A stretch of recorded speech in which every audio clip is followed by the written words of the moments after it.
Liftoff of the Delta rocket carrying Blast.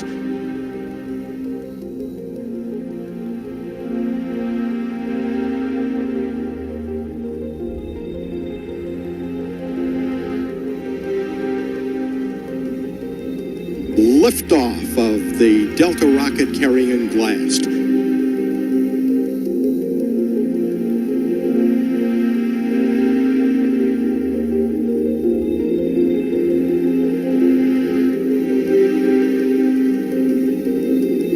Liftoff of the Delta rocket carrying Blast.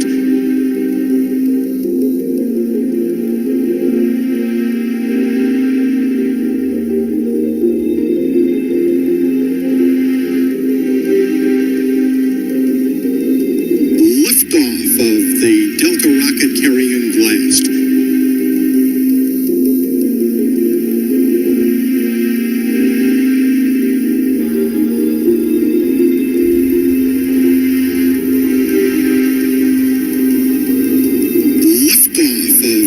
Delta rocket carrying Blast.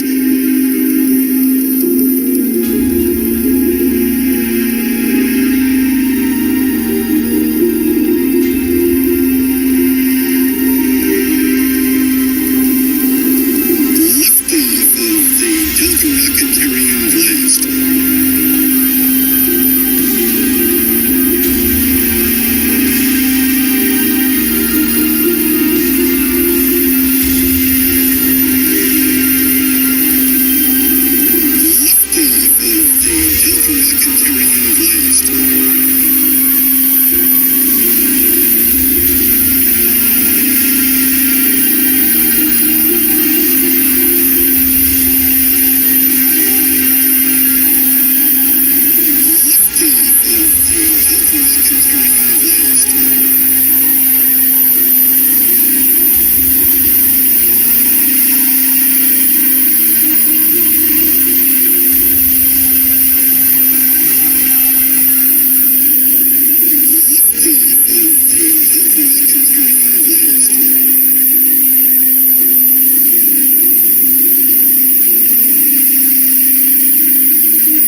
Good morning, everybody, and welcome today to our Discovery Fest. My name is Jay Wilson, and I'm with Big Brothers Big Sisters. And I'd like to welcome you all from Taos to St. Teresa to another awesome and amazing day of discovery and engagement with the sciences. Today, we will be engaging with the awesome Austin Hamlet, who will be representing Sandia Labs today, talking about density and showing us a cool and awesome way to engage in density through lava lamps. So Austin, if you'd like to go on ahead and introduce yourself and share more about your project and what you're studying today. Yeah, for sure. So I'm Austin. I'm a mechanical engineer here at Sandia National Labs in Albuquerque. Been working here for a little over a year. So I'm pretty new to the labs, still kind of getting my feet wet and learning everything that does go on here, which is quite a bit. Yeah, so recently graduated with a degree in mechanical engineering, came from Illinois for grad school, and then originally I'm from Oklahoma. So not too far from where I was born and raised here now. But yeah, today I just wanted to kind of talk about the labs, discuss kind of some of what Sandia does and the broad bit of work we get to touch. and then try to relate that back to some of like the kind of the fundamental concepts of science and math that are pretty essential to everything that we do. And then the key one that I really wanted to kind of harp on was density. It's a fairly common property. You see it a lot of places. You learn about it pretty early on, but it has a surprisingly large impact on everything we do, how the world works, and yeah, it's a cool, neat little property that I kind of wanted to dive into. But to start, I figured I could go ahead and kind of just give an overview of Sandia and highlight some of the stuff we do, and then dive in deeper from there. So let me go ahead and share.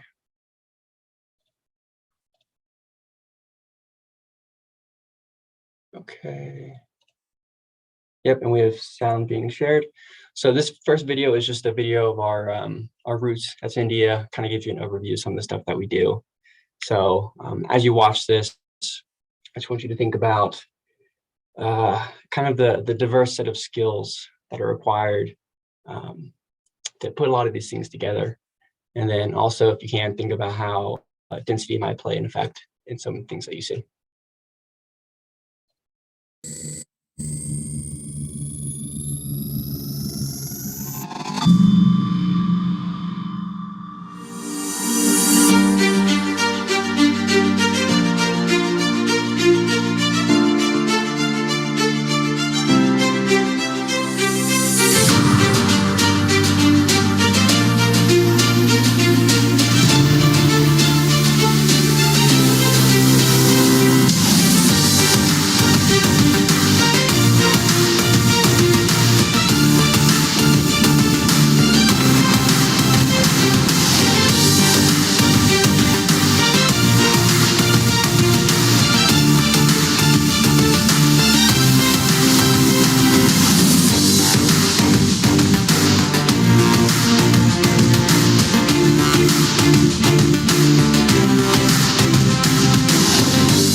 Okay, yeah, so definitely a lot of stuff that we touch. There's a good bit of diversity in the kind of experience you saw there. So I kind of wanted to go back and take a look at a few, just to highlight a few things I think are pretty interesting. So yeah, they say we were part of the Z division. So Sandia was founded like 75 years ago. We kind of came out of the Manhattan Project that occurred during World War II. So, you know, our roots go way back and are tied very deeply with, you know, this nation and its national security interests. And then we've evolved a lot too since these days too. We now do a good bit of work in a variety of areas. There was the solar tower right there.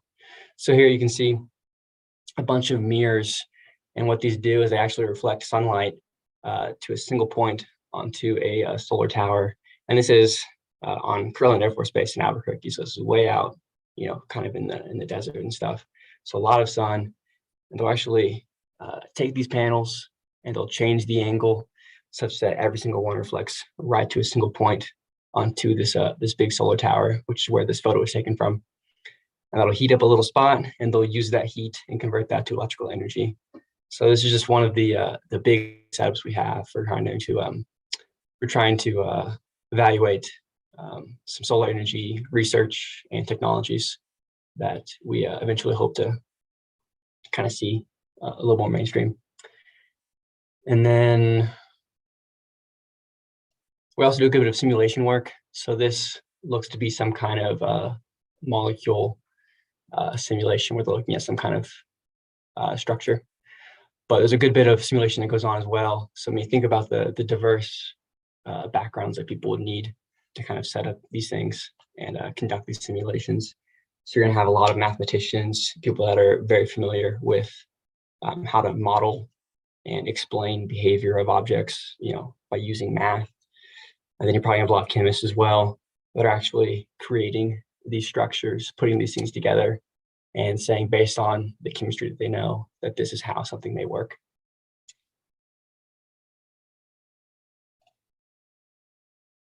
So yeah, and that's just a bit of our roots. Yeah, really trying to hone in that there's a good bit of diversity in what we do here, and a good bit of diversity in the people that work at Sandia. So no matter what someone's interests are, there's usually a good fit, and additionally, good places to explore. And then I wanted to highlight a particular experiment that was in that Roots video. This is our rocket sled track. And this is experiment done at the labs, again, out on the Air Force Base. So let me pull it up real quick.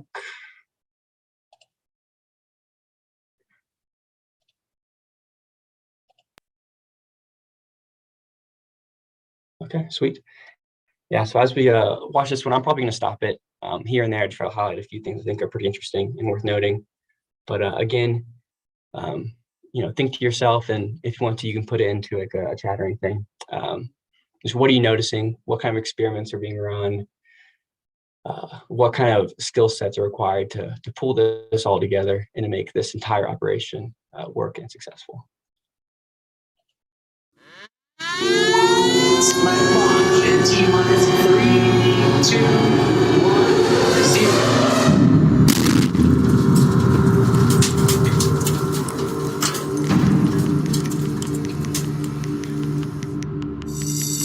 To ensure the safety, security, and reliability of the United States nuclear weapons stockpile, Sandia National Laboratories conducts extensive modeling and full-scale testing.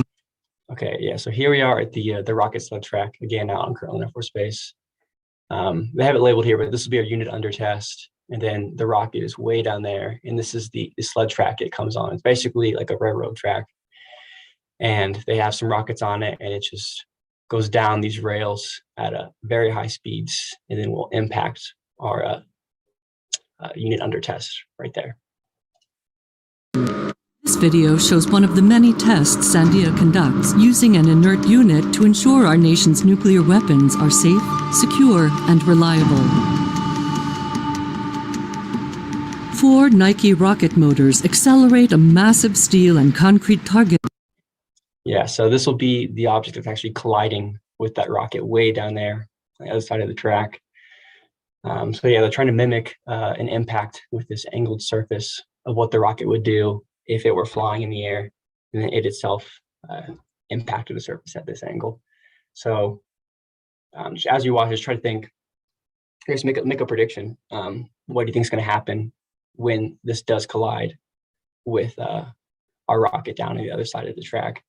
Do you think the rocket's going to be disintegrated? Do you think it's going to ricochet off this and get sent upwards? Do you think it's going to stop this whole sled right in this track? Kind of make yourself a little prediction, and then as we watch it, you'll be able to see if you're right or not. Down Sandia's rocket sled track. The reverse ballistic configuration allows the test team to stream sensor data out of the test unit through the orange cable bundle, which is routed to a hardened mobile instrumentation. All right, sorry, I do want to pause it again. So a big part of this test is that they're going to be collecting a good bit of data.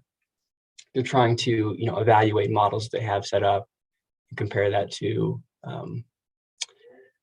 what happens in real life. So this is their way to see if their predictions, the stuff that they modeled and used to kind of design this, if that was actually true, and if this unit performs as they think it will.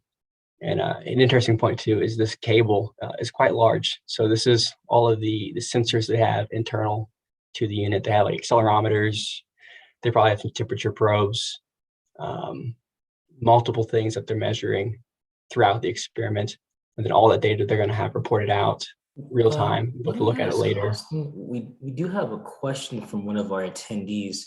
They Okay. were asking, so what is the rocket sled, and what exactly is it used for? And what is it powered by? Yeah, that's a great question. So this right here this is our sled. So this is basically the sled right here. These are the rockets that power it. And then it moves on this like railroad track, which is quite long. And then these rockets will, eject flame and fire as they fly forward. And that's what's powering the sled, is these rockets. So instead of a rocket flying through the air, this rocket has been taped to the sled and is going to be flying along that track. And it's going to act as a collision with our unit under test on the other side. So what we're trying to test here is what a high-speed collision would do, how it would affect the rocket, and then try to collect as much data from that as possible. And then try to validate any models that may have been set up. A lot of people spend a lot of time into designing this, and this is a good way to kind of verify if their design was good or if it was bad.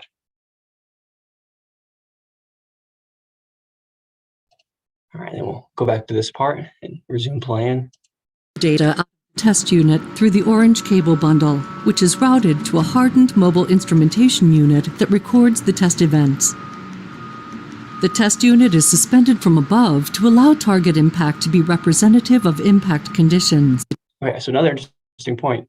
Notice how they're suspending it. It's just being hung by cables. It's not strapped down to a table or anything. They're just hanging it by cables. So this is their way of trying to get it close to what actual conditions would be. Because in real life, this test subject would be a rocket flying through the air. So by holding it down to these cables, they're trying to mimic that it's just floating in air, basically, and get this entire test as representative of real life as possible. Safety is paramount. Operations are remotely controlled from a hardened bunker. All possibilities are planned for. Specialized emergency response teams stand by. Sled launch in T-minus 10, 9, 8, 7, 6, 5, 4, 3, 2, 1, 0. The massive target is accelerated. Down the track, into the test unit. Moments before impact, flashbulbs illuminate the camera view. All right, so that's a thing I think is interesting. They don't really highlight too much, but they have to illuminate this test subject. Even though it's in the middle of day, they still need to shine a lot of light on that, because they're capturing video during this entire test, and they're capturing it at such a high frame rate that normal daylight isn't enough to illuminate this where you can see it afterwards. It's kind of like if you were taking a photo at night, you need like a flash or something. There's not enough light in these conditions. So they have to add artificial light so that you can capture this thing at high speeds.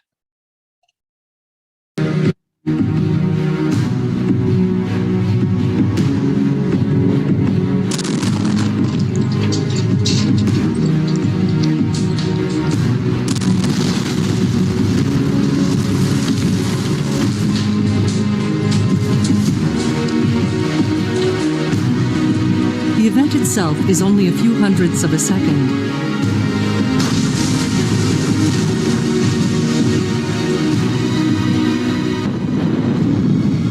All right, I'm not sure what y'all predicted, but it appears to me that the result of this, as this big target hit the unit under test, was it basically disintegrated this front nose cone. You can see it starting right there, but it's almost like it wasn't there. It just went through it like it was butter. And then later on, you start to see a little bit of movement of the missile itself. But for a while, it just kind of flies through it like nothing is really there. So Austin, on that point, we have a couple questions from our attendees. Okay. One comes from Amy in Yeah. Moriarty, and she asks, why are the tests necessary, and when was the sled first made? Another great question. I don't know when the sled was first made. I suspect it's been here for a little while, but I don't have a good date on that. And then the tests are necessary because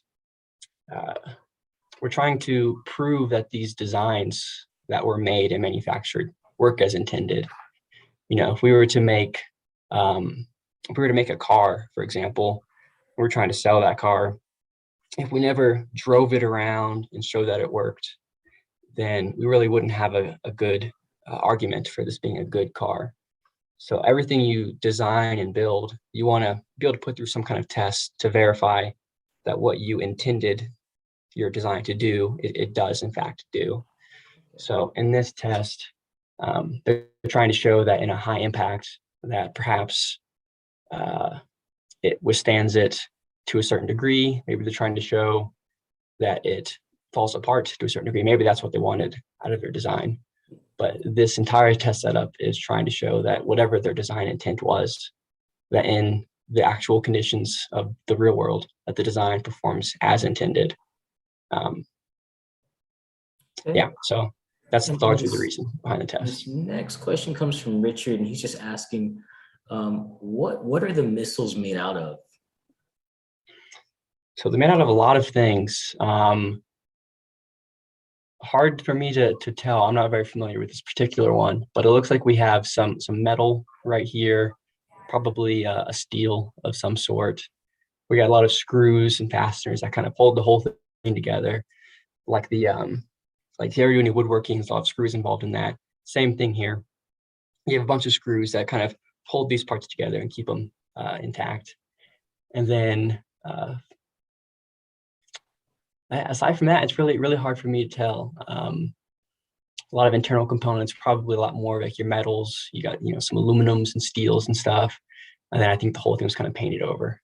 But yeah, so a very diverse set of materials, but again, hard for me to say for sure. I'm not too familiar with this one in particular.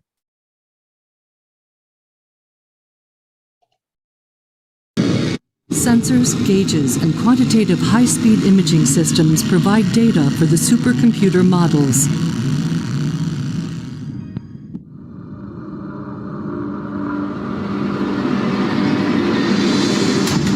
At these impact speeds, almost nothing remains. The test was performed successfully, capturing all data as planned.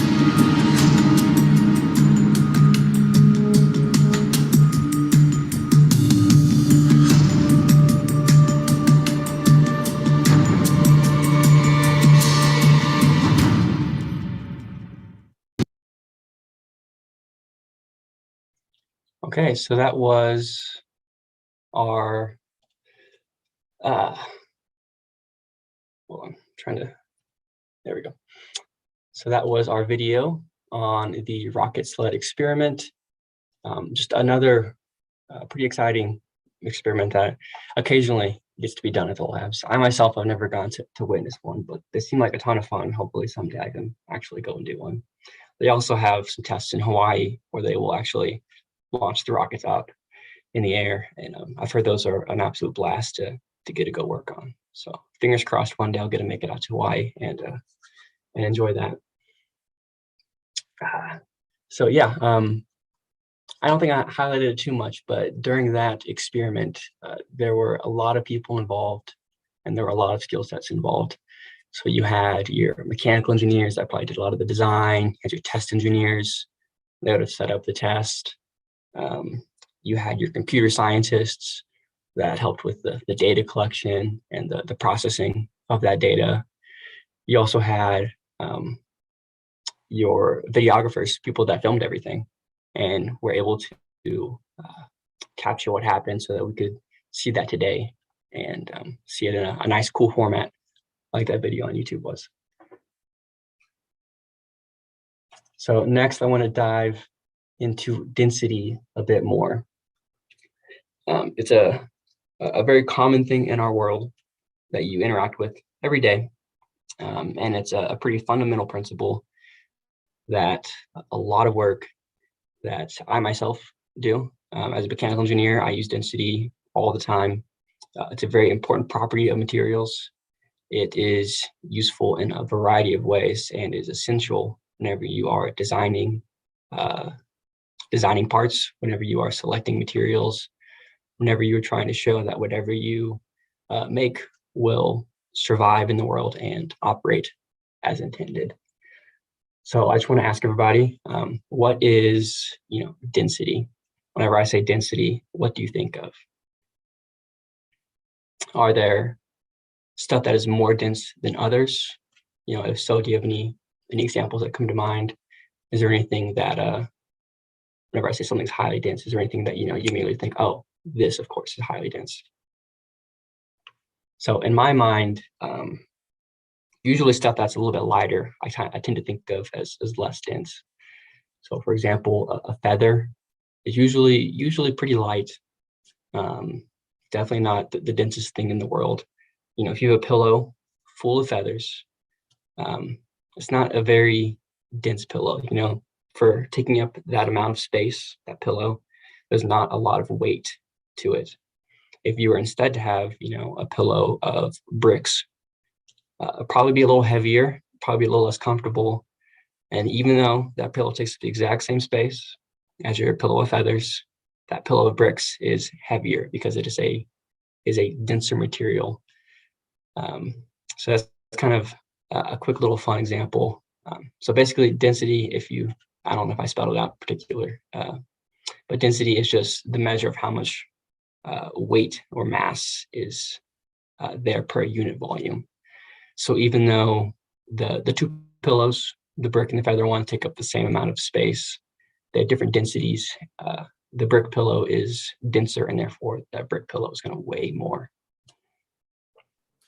So for somebody who may still not understand it, Austin, is that due to the atoms, or where does density kind of come from? Yeah, so density, it does kind of come from the atoms in the sense that you have more atoms packed tightly together. So think of air and then think of water. So air, it's still a bunch of atoms kind of floating around, but it's a gas. They're a lot more spread out. They're kind of filling up the space that they're in. It's not very dense. It's not all clustered together. Those atoms are really kind of floating around, and there's far and few between. They're really spaced out. But if you have water, water is a lot denser than air. It's a lot heavier. The atoms of water are packed a lot closer together. So if you were to take a scoop of water, you would have a lot more atoms than if you were to take a scoop of air. And because you have, more atoms for that one scoop, there's more mass in that one scoop, and therefore it's going to be heavier. All right, so I want to go and transition to the experiment I have. So I recorded it on video. A friend advised me, never do an experiment live because you might mess it up and embarrass yourself. So I thought that was good advice, and I took it. So I want to go ahead and share this video. It is me doing the lava lamp experiment, which if you want to do at home, you're certainly welcome to. I use this very common household items, and then nothing hazardous, just water and oil. So the only risk that I think you play is you might make a little bit of a mess, but as long as you are neat and stuff, I think you'll be fine. So let me go ahead and share this.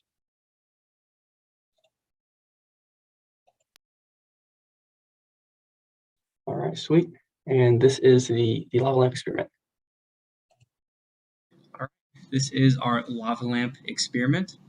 The first thing we're going to do is we're going to gather all of our supplies. So over here, I have a jar with a lid. I have a cup of water. I have some cooking oil, in my case, olive oil. A little bit of food coloring. I decided to go with orange. And then we're also going to need some alka-seltzer tablets. And with these everyday goods, we'll be able to make ourselves our own very lava lamp. All right, so first things first, we're going to take our oil and we're going to put it into our jar. We're going to fill it up about a quarter the way full.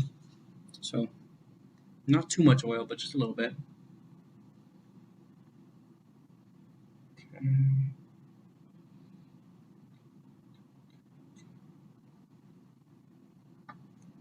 All right. There is our oil. It's now been added. Next, we're going to take our water and we're going to add that.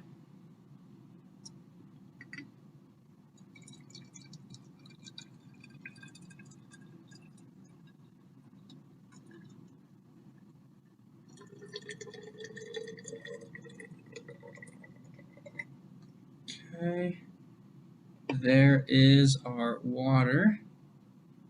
You'll notice we are getting a little separation between our oil and our water at this point.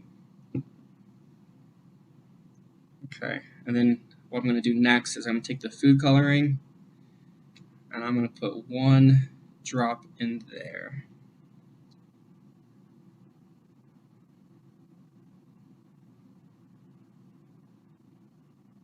There we go. Hopefully that'll make its way down eventually. All right, so a fun part about experiments is that things don't always go the way you expect them to go.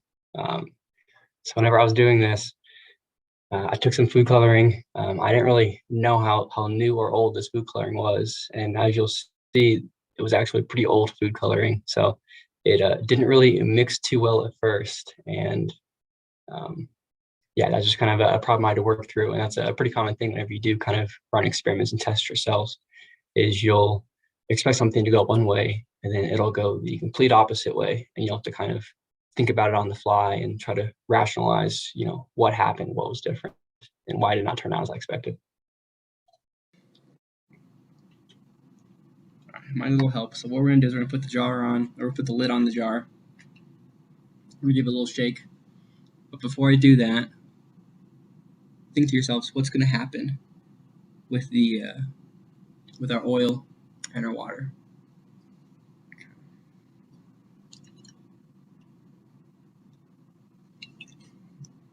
Let's give it a bit of a shake, see if that food coloring will actually mix up for us a little bit.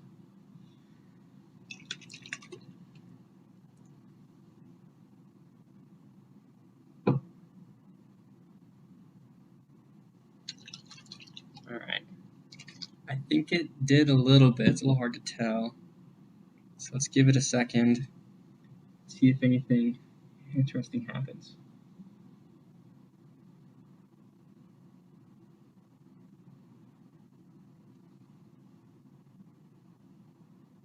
All right, looks like the bottom is starting to get a little bit, yeah, you can just. Yeah, so another mistake that I made when doing this experiment, which I think is pretty clear in this scene, is that orange was a really bad choice of food coloring. Because if you look at it, you can just kind of tell this bottom part is the orange water that was dyed by that food coloring. And then this top part is our yellow olive oil. And they're really hard to tell the difference between the two. I mean, you really have to kind of, squint at the screen. You'll tell if there's a difference between these two. So, like I said earlier, things don't always go how you expect them to go whenever you're doing an experiment or a test. And this was one of the areas where I was a little bit surprised. See it, the bottom is orange, while the top is yellow. So that's our orange dyed water with our olive oil sitting on top. So the reason why our water and oil went back and separated even after we shook up the jar is that because the water is a denser liquid than our olive oil. So if you were to have, a cup of water and you were to have a cup of olive oil, your water is going to be heavier because it's a denser fluid. It's more molecules packed in tightly to that fluid. And because of that, it wants to sit at the bottom and settle there, while the lighter fluids will be on top. All right, this separated pretty well. Next, we're going to use our alka-seltzer tablets. We're going to put one at the bottom here. And this should give us the lava lamp effect that we are going for. So I got a little crushed up one here. I'm going to drop that in. All right, so before I do this, just think to yourself, what do you think is going to happen? All right, put that tablet in. What are we going to see? What's the result of our experiment going to be? Whenever I was doing this, I hadn't really done the alka-seltzer water experiment before. So what I thought was going to happen was there's going to be some bubbling from the tablet, and that bubbling is going to kind of churn the water and the oil up a little bit, and that was going to generate a nice lava lamp effect. And then we'll see here if that's exactly what happened or if it's a little different. Let's take a look at what happens. So you can see we're getting some bubbles. There we go. Yeah, so those bubbles are riding up to the surface. They're taking water with it.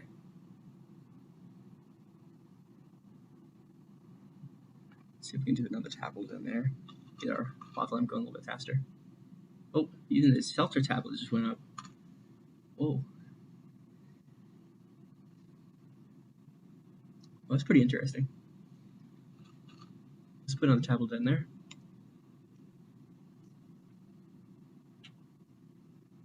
There it goes. Bubbling away. You'll see it bring those bubbles up to the top. So as the CO2 that's produced in the reaction between the water and the alka-seltzer tablet, as that CO2 is produced in that reaction, it's taking the air up through the water and causing some disturbances in the oil. And then it looks like our seltzer tablets would kind of get covered in that CO2, themselves get a little bit lighter, get lifted up through the oil at the end. So there you can see it still. Yeah, so I don't know if you guys caught that, but I myself was a little surprised by what happened. I didn't expect the tablet to float up like it did. And I think that highlights a pretty fun part of science, is that a lot of times you'll develop your hypothesis, your prediction about what you think is going to happen whenever you set up an experiment and run that experiment. And it doesn't always come true. Sometimes what you thought was going to happen did not happen. Sometimes something very different happened. And a lot of times that's kind of the most interesting outcome you can get, because that means there's some phenomenon that controls your experiment. And that was a phenomenon you didn't know about. It's a phenomenon you didn't predict. And that leads to more investigation and more, trying to uncover and unearth what exactly happened. So Austin, we actually have a question from one of our viewers here in Albuquerque. Okay. And they ask, so are the ingredients that you're using for your lava lamp experiment, is that similar to what's in a real lava lamp? I think in some ways, yes. And then in some ways, I don't know. I'm not sure exactly what they use in actual lava lamps. I suspect it's similar in the way that you have two fluids of different densities, and you have two fluids that don't like to separate or don't like to mix. So your oil and water, they really don't like to mix. So whenever you try to do this density experiment, they make a great example, because the oil will sit right on top of the water. And the same is true for whatever is used in actual lava lamps, is whatever the two fluids they have, they really don't like to mix. And the two fluids are different densities. So whenever you turn that light bulb on at the bottom of a lava lamp and you heat it up, you actually will heat up the fluids, and they'll start mixing and matching, kind of going up and down as they heat up and change their density, and then again cool down at the top and become denser and sink back down at the bottom. So the principle of a lava lamp is still very similar to what we're doing here. You have fluids of different densities, and you kind of take advantage of those differing densities to get a nice up and down travel of those fluids. So to answer the question, in some ways, yes, these are similar. And then I also don't know what they actually use. So in some ways, I can't say.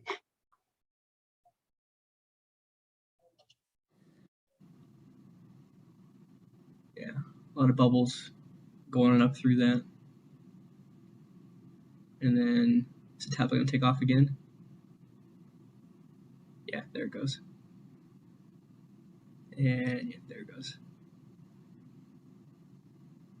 Very neat.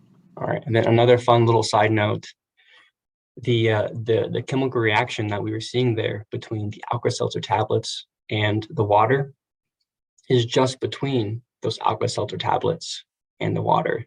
It won't work if it's alka-seltzer tablets and oil. So as those tablets were in the water, starting to react, we saw those bubbles as a result of that reaction that then floated up into the oil. When they were in the oil, they actually stopped their reaction. So I don't think you get a good view of it, but when I was done with this, it was actually a lot of little bitty alka-seltzer tablets sitting on top of that oil. And that was because when they floated up into the oil, they weren't surrounded by water anymore, so there wasn't anything left for them to react with. So just an interesting little side note. Yeah, so if you want to go crazy, you could probably just put a ton of those tablets in there. They would all come up to the surface.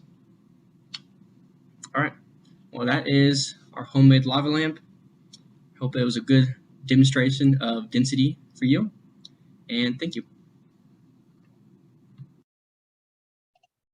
Cool. And then one more note I want to add.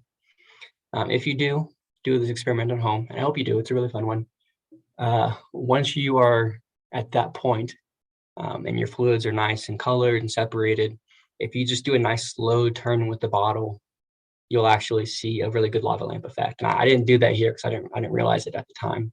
But that's a really good way to get that lava lamp effect, is once you flip the bottle and all of a sudden your oil is on bottom and your water is on top, because that water is, again, a denser fluid, it will actually want to get down to the bottom of the bottle. And the oil, because it's a lighter fluid, want to get back up to the top of the bottle.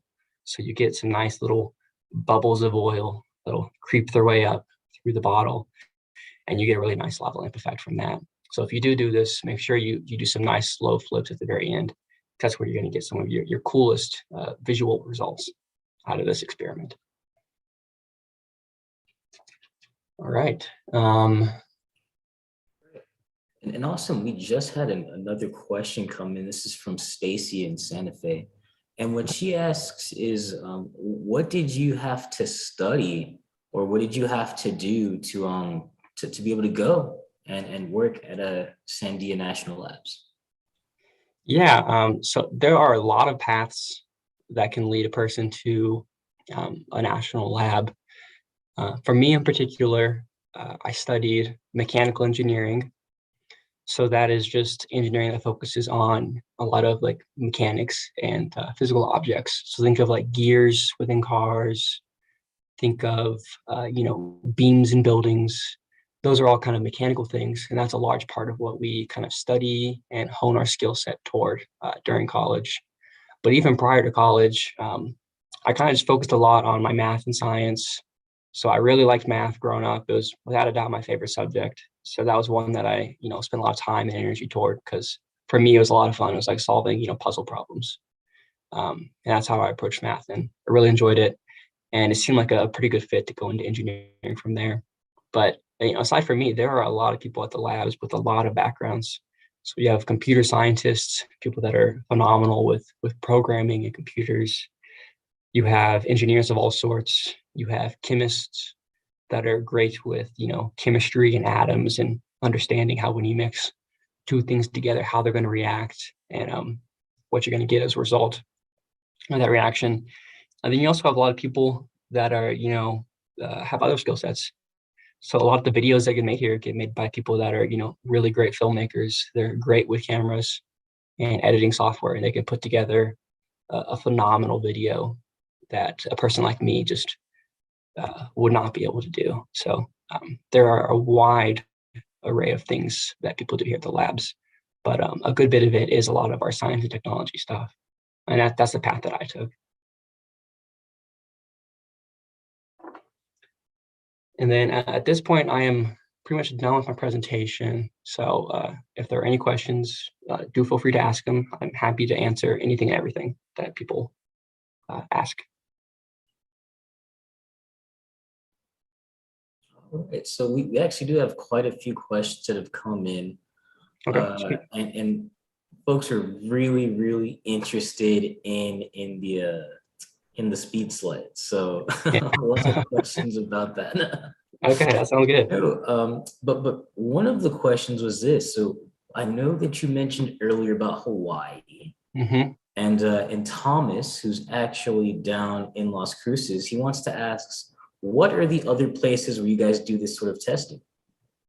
That's a great question. A lot of the testing we try to do it local. So we try to do it here in Albuquerque. It just makes stuff a little bit easier whenever you can, drive down a road for 5 minutes and show up on your test site. But we do testing elsewhere as well.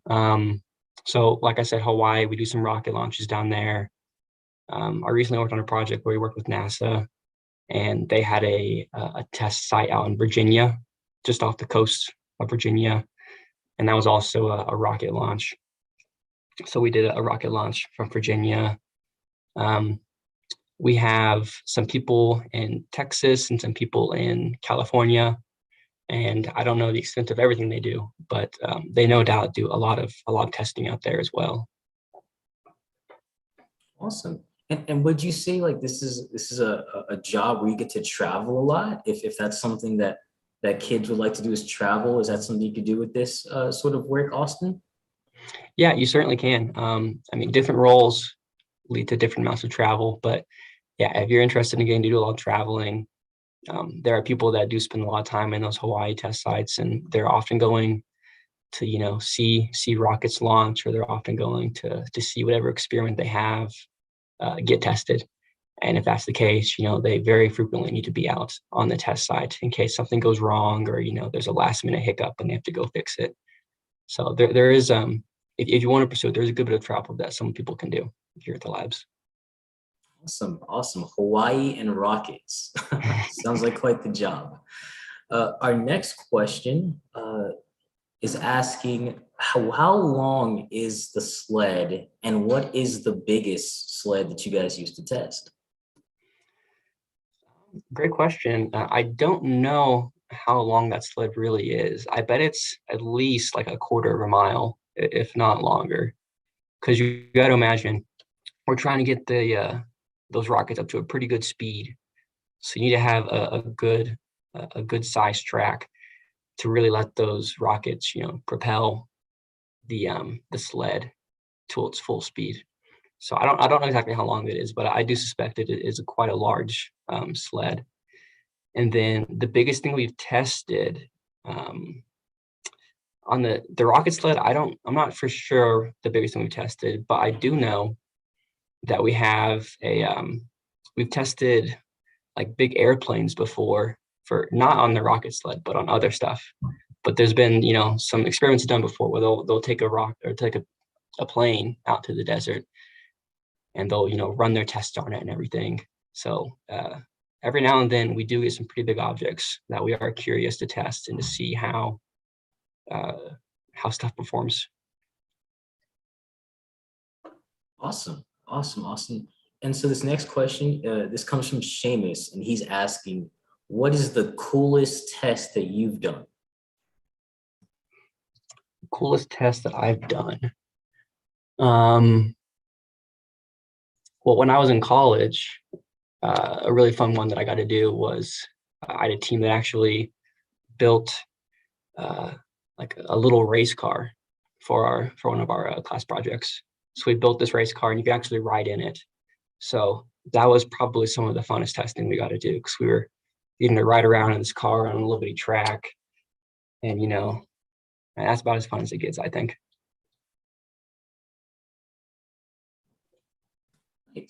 Nice. And so this next question for you, Austin, is asking, so how hard is it to get into Sandia?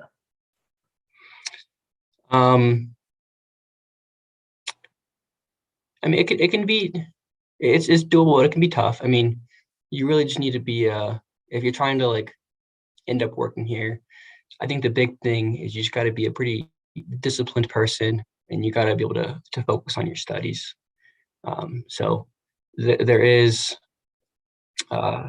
we do try to have, very sound experiments and sound work that comes out of the labs.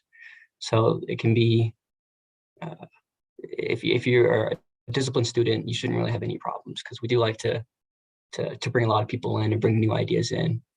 But yeah, as long as you stick with your studies and everything, it's certainly a doable thing. Awesome. Now we have another question that just came in for you, Austin. Will any oil react the same way with water?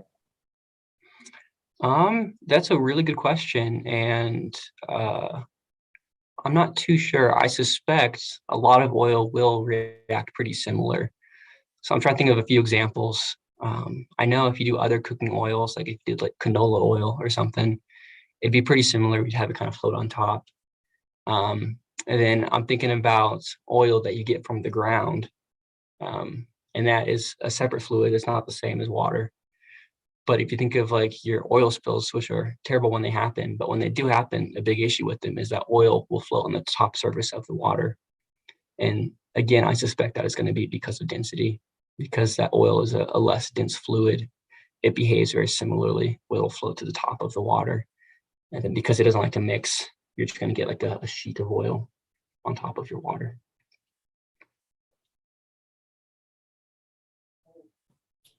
Awesome. And so what would you say, Austin, is the most exciting or the most fulfilling part of your job with what you do at Sandia National Labs? So growing up, I was a big fan of like puzzles and solving, problems and stuff like that. So I think for me, the fact that I can still kind of pursue that childhood love of solving a problem and trying to uncover, the inner workings of something, I think that's probably the most enjoying part of what I do.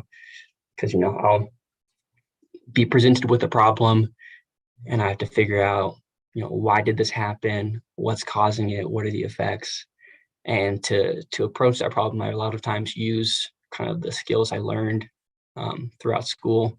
I focused on science and math, and just kind of use those to try to paint a picture of what's causing what I'm seeing. And to me, it's a lot like solving a puzzle. And I think it's just a ton of fun. Great. And our last couple of questions, one of them comes from Roderick, and he's asking, is there a way that people can watch the sled test? Can people watch you guys use the missiles? If you go to our YouTube channel, so if you just Google, Sandia National Labs in YouTube, that's probably the best way to watch the sled stuff. And there's also a lot of other really cool tests that Sandia does. I know at one point I think we lit a Christmas tree on fire with that solar tower. So instead of focusing it for energy, we focused it on a Christmas tree and lit that on fire. So I think that was a pretty fun video that got sent around the labs. But yeah, I would say go to the YouTube channel. I mean, there's a lot of really cool stuff, a lot of really exciting stuff. And then you'll see a lot of things aside from the sled track that hopefully you find interesting as well. All right. And then the other question is, how fast can the missiles go? Like, what's the fastest that you used on the sled? On the sled, they go pretty fast. I'm not too sure how fast they go on the sled. I know there is some work on other missiles, which actually go faster than the speed of sound. So that's pretty exciting work. I don't think they test that on a sled track. I think they go a little too fast for a sled track. But yeah, those are some pretty exciting ones. And yeah, so they go faster than the speed of sound. So they'd go by you and you wouldn't be able to hear for a little while. They're lightning quick. Awesome. And is there any other way that you guys use the sciences or the work that you use outside of just of missile testing and those sort of applications, Austin? Yeah, absolutely. So we work with the Department of Energy a lot. So a lot of their interests are also our interests. So climate research is a big part of what we do.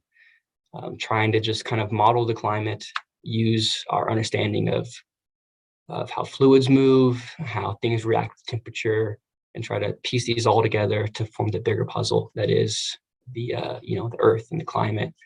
So there's a good bit of research going on in that area. We also do energy research. So think about the power grid, all the power lines that power your homes and power your schools. We do a lot of work trying to make sure that the grid is nice and robust and also secure, so that if if an adversary or like a foreign country or somebody wanted to shut our grid down, they'd have a really hard time doing so. So trying to just make sure that everything is nice and robust. And then energy research in terms of like solar energy, we do some work with that. So that solar tower is a really big part of our solar energy research, trying to see best ways to produce energy from the sun. And then we also do some solar panel stuff too. So think of like the solar panels that are on people's homes and on the roofs, and then sometimes like out in fields. We do some research and design with that stuff as well. Great. Great. And so awesome. We're coming up close to time, but is there any sort of words of wisdom or any sort of words of encouragement that you would like to share with our students and in our viewing audience today? Yeah, I guess just whatever you have an interest in, I just want you guys to pursue that. I think there are some really cool applications to some of the stuff you learn in school. So if you're a problem solver and like going down rabbit holes, then I encourage you to go down those rabbit holes. Try to see what you can learn and what you uncover. And hopefully you learn some new things and you get surprised a little bit here and there, because a lot of times that is the fun part, is whenever you get to learn something new. All right. Well, thank you very much, Austin. Thank you for sharing your work with what you do at Sandia National Labs and taking the time to show us life on the fast lane with density. So, yeah, thank you. It was a lot of fun. Absolutely. And so, everyone, thank you for joining us today. We like to go on ahead and thank our sponsors, including Sandia National Labs and Nexus Eatery and Brew House, which is currently hosting us today. And please feel free to stay on and see some of our sponsors. Thank you.